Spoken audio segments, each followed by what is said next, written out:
Hey guys, before I start this video, I want to tell you about something exciting coming up this summer.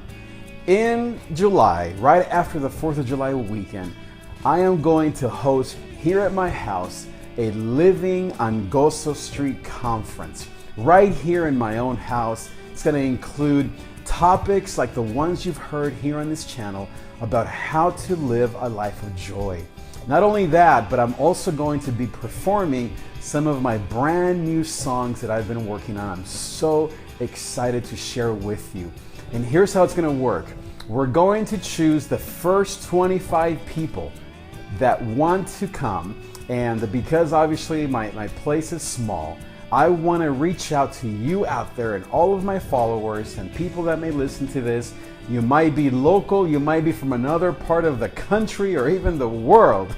But if you are interested in coming out here to Long Beach, Southern California, if you live in the area, obviously you're more than welcome to come and sign up.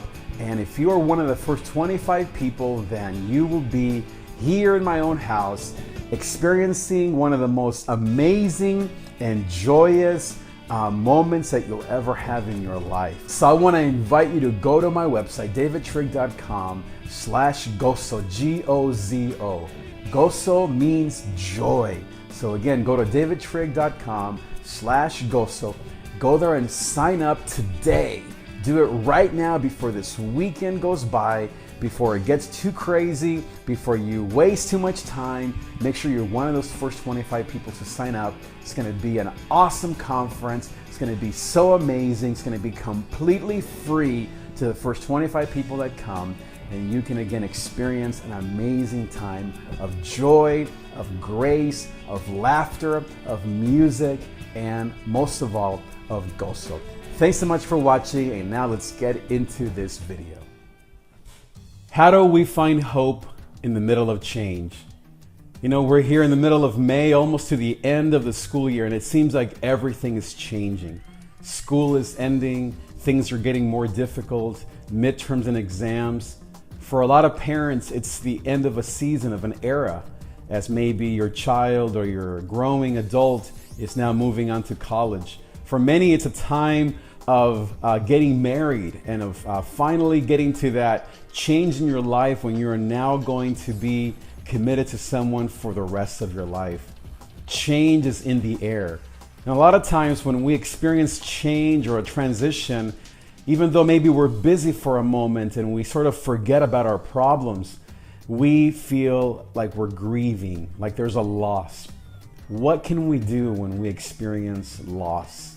So the first thing that we can do is to realize that time is in God's hands, that our times are in the hands of God, that really ultimately, no matter how much we stress over what's going to happen this summer or how are we going to get through this change in life, that ultimately everything that happens is in the hands of God. And that can be scary for some people because we want control. You might be someone who wants to make sure that things turn out the way that you want them to. But I feel like it's actually a source of hope and of encouragement because we know that God has our best interests in mind. And what better place to put our future than in the hands of God? Second, it's so important to know that we belong to the light and that we need to therefore walk in goodness, not in darkness. You know, when we go through a change and transitions and when we maybe experience a sense of loss or we're grieving, it's easy to turn bitter, to be upset, to get angry. Often anger is a way that we can control a situation.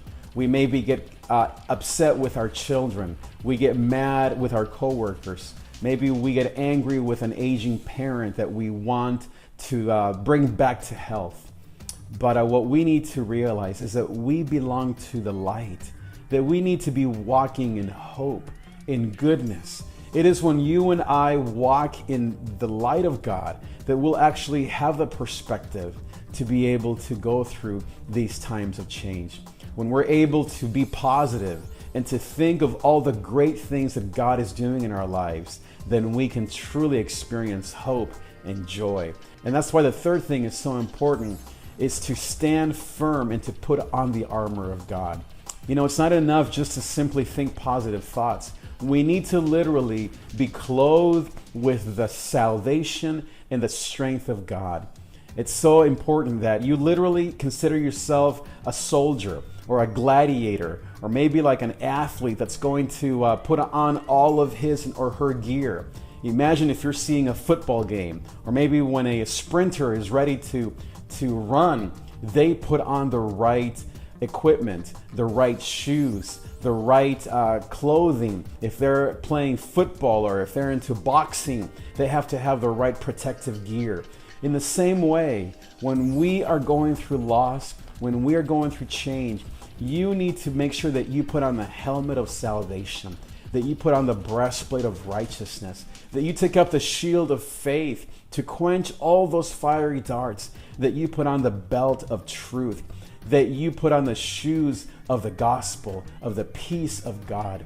In other words, completely surround yourself with the hope and the joy and the peace of God, so that when you go into these changes, when you go into the situations of loss, of transition, that you don't see them as something bad, but that instead you see them as something positive. Because here it is. At the end of every change, there is a new opportunity. You know, whenever you see your child grow up, even though there is such a sense of loss, you're actually getting closer to them becoming independent children that are hopefully putting into practice the things that you've taught them.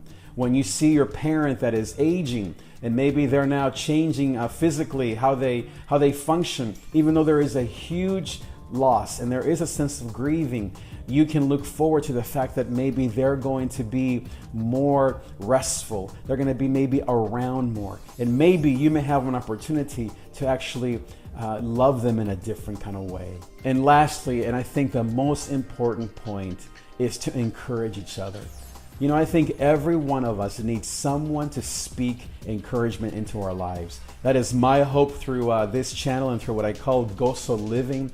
You know, my desire is that I can be just one of many voices that you hopefully have in your life that encourage you with these words.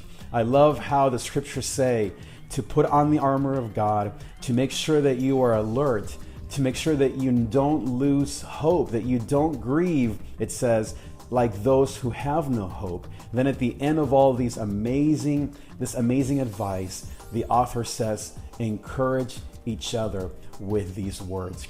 It's so important that you have people in your life that can speak encouragement into you, especially when you're going through a change, maybe through a change of jobs, even though it could be a better job, even though it could be a better position. You know what it's like to go into a new place, a new learning curve, a new driving routine, a new people to deal with, all of those things. It's so valuable that you have a mentor, that you have someone that can guide you, that can give you those words of encouragement. But also don't forget to be an encourager to others yourself. Make sure that you are the one who texts that child. Remember that when the child goes away to college, they're certainly feeling excited, but they're also nervous.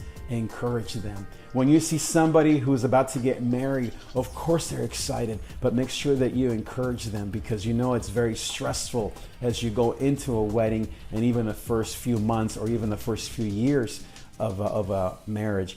Encourage other people.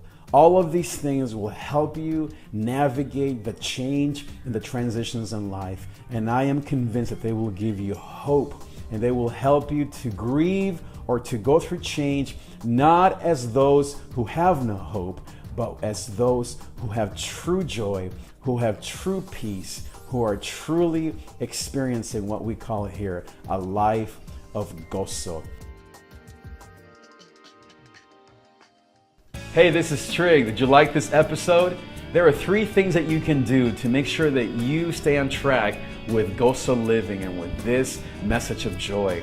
First, subscribe to this channel. Subscribe so that you can every week get a notification so that you know when these videos are ready for you to enjoy. Second, go to my website and sign up for the free article that I wrote for Leadership Journal called High Anxiety: How Anxiety No Longer Defines Me. And then third, also on my website, sign up to get my free newsletter that comes out every week that has funny jokes to give us joy, that has some of the content on conferences and articles that I'm writing that are not in this channel.